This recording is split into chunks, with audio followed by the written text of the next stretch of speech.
কাজের যত ব্যস্ততাই থাকুক না কেন গৃহিণীদের অবাক করা এমন কিছু টিপস আছে যেগুলো জানলে এই ব্যস্ততা কমে যায় এবং কোনো জিনিস নষ্ট হয় না, সংরক্ষণ করা যায় সুন্দরভাবে। তাই তো বন্ধুরা হাজির হয়ে গেছি আবার মুক্তাজ ডেইলি ব্লগ চ্যানেল থেকে আপনাদের সাথে কিচেন টিপস শেয়ার করার জন্য। কেমন আছেন সবাই? আলহামদুলিল্লাহ আমি ভালো আছি। তো বন্ধুরা চলুন প্রথম টিপসটি শেয়ার করা যাক। রমজানে আমরা ছোলা ভুনা করে থাকি, তো অনেকেই মাখা মাখা ছোলাটা পছন্দ করে। তো যেহেতু আমার ছোলাটা প্রায় রান্না হয়ে গেছে, তো এই অবস্থায় আমি পছন্দ করি, কিন্তু আপনাদের ভাইয়া পছন্দ করে ঝরঝরে। বারবারই বলে বাজারের মতো ঝরঝরে করে দাও। তো সেটারও কিছু টিপস আছে ঝরঝরে করার জন্য। যারা মাখা বুট পছন্দ না করেন তারা চাইলে ঝরঝরা বুট বানাতে পারেন নিমিষেই। সেটা কিভাবে? 1 চামচ ময়দা অথবা আটা ছোলার মধ্যে ছিটিয়ে দিবেন, তাহলে কি হবে, ছোলাটা অনেক বেশি ঝরঝরে বাজারের মতো হবে। দোকানের মতো ছোলা খেতে চাইলে এই পদ্ধতিটা আপনারা অবলম্বন করলে মুহূর্তের মধ্যেই 1 মিনিট কিংবা 1.5 মিনিটের মধ্যেই এটা কিন্তু হয়ে যাবে। অনেক সময় 30 সেকেন্ডের মধ্যেও কাজটা হয়ে যায়। তাই বন্ধুরা তোমরা যারা ঝরঝরে এবং বাজারের মতো ছোলা খেতে পছন্দ করো তারা কিন্তু এভাবে করে নিতে পারো। তো তোমরা দেখতে পাচ্ছ অনেকটাই আঠালো একটা ভাব হয়ে গেছে তোমাদের সামনেই। যতটা মিনিট আমি দিয়েছি তত মিনিটেই এরকম ঝরঝরা হয়ে গেছে। আর কিভাবে বোটগুলো একদম একটা স্টিকি ভাব হয়ে গেছে দেখতেই পাচ্ছ। এভাবে তোমরা যদি ট্রাই করো তাহলে চাইলে বাজারের মতো ঝরঝরে ছোলা বোট খেতে পারো। আমার এটাতে আলুর পরিমাণটা একটু বেশি হয়ে গেছে, তাই বোটটা ঝরঝরে ভাবটা তেমন দেখা যাচ্ছে না, কিন্তু তোমরা যখন ট্রাই করবে তখন বুঝতে পারবে যে এটা কতটা কাজ হয় এই সামান্য আটা ময়দা দেওয়ার কারণে। এবার বন্ধুরা চলো জেনে নেওয়া যাক তরমুজ কিভাবে আমরা সংরক্ষণ করব। বাজার থেকে তরমুজ আনার পর দেখা যায় যে কিছু অংশ থেকে যায়, তো সেটা কি করি, এই অবস্থাতেই আমরা ফ্রিজে রেখে দিই। ফ্রিজের গন্ধটা তরমুজে লেগে যায়, নষ্ট হয়ে যায়। একটা লেবুই কিন্তু পারে এই সব কিছুর সমাধান করতে। তো সেটা কিভাবে আমি বলছি।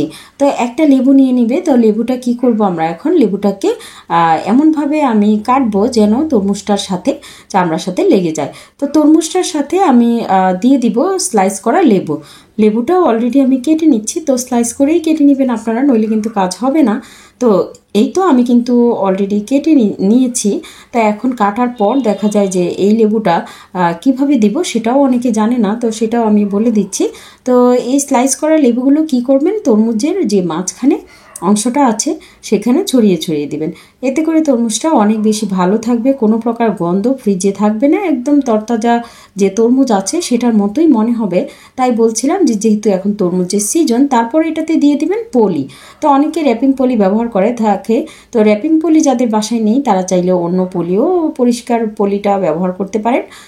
তো এভাবে ব্যবহার করলে দেখা যায় যে তরমুজ যদি কেটে রাখা যায় তাহলে সেটা নষ্ট হয়ে যায়, পানি ছেড়ে দেয়। তো এইভাবে রেখে দিলে একদম নতুন যেদিন তরমুজ নিয়ে এসেছে সেদিনের মতোই থেকে যায় এবং নষ্ট হয় না। তো এই আইডিয়াটা আশা করি সবার ভালো লেগেছে, আর ভালো লাগলে অবশ্যই কমেন্টসে জানাবেন। আর আমার চ্যানেলের ভিডিওগুলো যদি ভালো লেগে থাকে তাহলে চাইলে চ্যানেলটিকে এক্ষুনি সাবস্ক্রাইব করতে পারেন। আর যদি ফেসবুক থেকে দেখে থাকেন তাহলে চাইলে ফলো দিতে পারেন। তো চলুন বন্ধুরা এবার বোতল দিয়ে দারুণ একটা আইডিয়া শেয়ার করা যাক। তো বোতল কেটে আমি অনেক আইডিয়াই শেয়ার করে থাকি, তো কিছু আইডিয়া অনেক কাজে লাগে, তো সেই আইডিয়াগুলোই আমি দেখাই।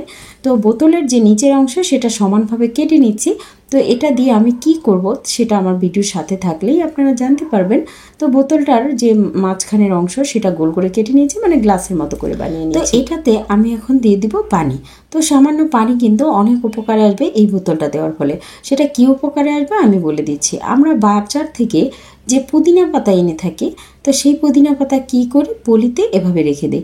এভাবে রেখে দিলে কি হয়, সেটা কালো কালো হয়ে যায় বা পচে যায়, নষ্ট হয়ে যায়। সেটা যদি না রেখে এভাবে বোতলে একটু পানি দিয়ে এই পুদিনা পাতাটাকে সংরক্ষণ করা যায় তাহলে দেখা যাবে এটা খুব বেশি ভালো থাকবে, ফ্রিজে রাখার প্রয়োজনই পড়বে না। এখান থেকে যখন লাগবে নিয়ে ব্যবহার করা যাবে। অন্তত 3 থেকে 4 দিন তো এভাবে ব্যবহার করাই যাবে এবং তরতাজা থাকবে। ঠিক এরকম থাকবে যখন ফ্রিজ থেকে বের করি তখন কিন্তু এমন থাকে না। তো এই পানিতে ভেজানোর কারণে দেখা যায় এটার গোড়ালিতে একটু শিকড় ভাব আছে, তো সেটার কারণে এই পানিটা শোষণ করে এটা তাজা থাকে। তো এই টিপসটা কিন্তু অনেক বেশি কাজে দিবে রমজানে আপনাদের। এবার বন্ধুরা চলেন অনেক যে কাজের একটা টিপস যেটা আপনার কাজকে দ্রুত করবে এবং খুব সহজে করে নেবে, সেটা হলো পুদিনা পাতা বাছার কথা। তো এমন বড় বড় গাছ বা পাতা সেটা বাছা একটা করে অনেক বেশি সময়ের ব্যাপার। তো রমজানে তো একদম সময় পাওয়াই যায় না। তো এটা করার জন্য এরকম একটা যে ছাঁকনি আছে, হাতল ছাঁকনি, তেল জিনিস যেটা ছাঁকা হয়, তেলের জিনিস সেটা নিয়ে এভাবে যদি এটার ছিদ্রের ভিতরে ঢুকিয়ে টান দেওয়া হয় তাহলে কিন্তু এটার সবগুলো পাতা উঠে আসবে। তো এই পাতাগুলো উঠে আসার ফলে দেখেন খুব তাড়াতাড়ি এবং দ্রুত এটা উঠে এসেছে এবং প্রত্যেকটা ডাল কিন্তু আমি এভাবে ঢুকিয়ে দিব ছাঁকনির মধ্যে, তাহলে কিন্তু খুব দ্রুত এই পাতাগুলো উঠে আসবে আর একটা একটা করে ছিঁড়তে হবে না। তো এই আইডিয়াগুলো কিন্তু দারুণ কাজে দিবে আপনাদের, তাই বললাম আমি এভাবেই করি, সেই কারণেই বলা। তো প্রত্যেকটা আমি আপনাদের সাথে শেয়ার করতে করতে কাজটাও হয়ে যাচ্ছে। এই পাতাগুলো একটা একটু করে বাছা কিন্তু অনেক কষ্ট, সেই কারণেই এইভাবে দেখালাম আপনাদের, যাতে আপনাদের খুব সহজ হয়। তো এই তো হয়ে গেল আমার পাতা বাছা। তো এই টিপসটি আপনাদের জন্যই করা। এখন দেখাবো যে ফ্রিজে গাজর রাখার পর দেখা যায় অনেক সময় গাছ গজিয়ে যায় বা নষ্ট হয়ে যায়। তো ফ্রিজে পদ্ধতি করে না রাখলে এরকম আমার মতো করে আপনাদের গাজরগুলো শুকিয়ে যাবে এবং শিকড় ছাড়বে। যাতে না হয় আপনাদের গাজরগুলো যেন খুবই তরতাজা থাকে, সেটাই আমি দেখাচ্ছি। তো সবসময় কী করবেন, গাজর যখন বাজার থেকে আনবেন তখন গাজরের যে মুখটা আছে সেটা কেটে নেবেন। সেটা কেটে নিলে গাজরটা অনেক তরতাজা থাকে, ফ্রিজে রাখলেও সেটা থেকে কোনো প্রকার গাছ কিংবা শিকড় বা পচে যায় না, নষ্ট হয় না। তো আপনাদের জিনিসগুলো খুব ভালো থাক সেটা আমি চাই আমার মতো করে।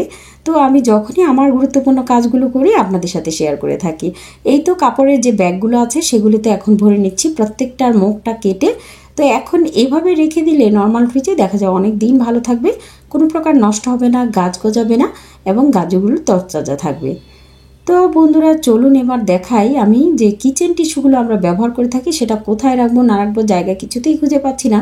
তো আপনারা এটার একটা বিকল্প ব্যবস্থা দেখাতে পারেন, শুধুমাত্র ফেলে দেওয়া শপিং ব্যাগ দিয়ে। এরকম শপিং ব্যাগ বাজার থেকে আনা হয়, আমরা কি করে ফেলে দিই।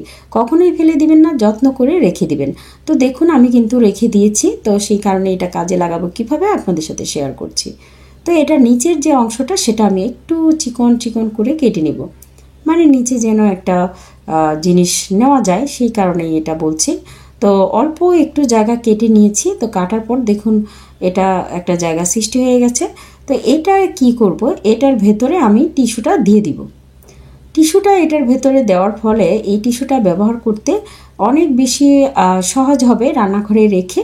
তো সেটা কিভাবে সহজ হবে সেটাও আমি আপনাদের সাথে শেয়ার করব, ভিডিওটি সাথে না থাকলে কিছুতেই বুঝতে পারবেন না।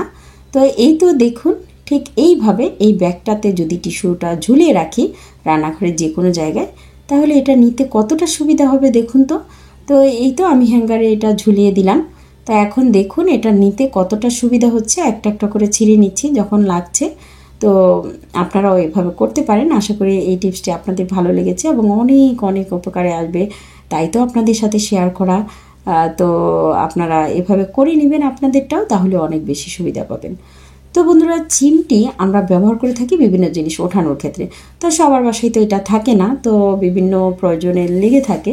তো সেই প্রয়োজনটা না থাকলে কিভাবে মেটাবেন, 2টা কাঁটা চামচ দিয়ে সুন্দর একটা চিমটি বানানো যায়। সেটা যদি আপনি একটু বুদ্ধি খাটিয়ে নিতে পারেন, সেটা হলো 2টা চিমটি যে কাঁটা চামচ সেটা উল্টিয়ে নিতে হবে, নিয়ে আঙুলটা মাঝখানে দিয়ে দিবেন, তারপর রাবার পেঁচিয়ে সেটাকে বেঁধে নেবেন। খুব শক্ত করে বেঁধে নিতে হবে, নইলে কিন্তু কাজটা সুন্দর হবে না। তো দেখুন আঙুলটা কিন্তু মাঝখানেই আছে। তো এখন দেখেন এটা আমি কিভাবে কাজে লাগাই। অনেক সময় দেখা যায় হাতের কাছে হাত দিয়ে ধরা যায় না কোনো জিনিস, মরিচের জিনিস থাকে বা ঝাঁঝালো কোনো জিনিস থাকে, হাত দিয়ে ধরা যায় না। তো এই চিমটিটা দিয়ে কিন্তু ধরতে পারেন। হাত যদি না লাগাতে চান হাতের কাজটা এটা দিয়ে কাজে লাগাতে পারেন। আমি এখন দেখাচ্ছি আপনাদেরকে যে কিভাবে আমি এটা উঠাবো। তো দেখুন কত সহজে উঠিয়েছি। তো আপনারাও আপনাদের প্রয়োজনীয় কাজগুলো ঠিক এভাবেই করে নেবেন।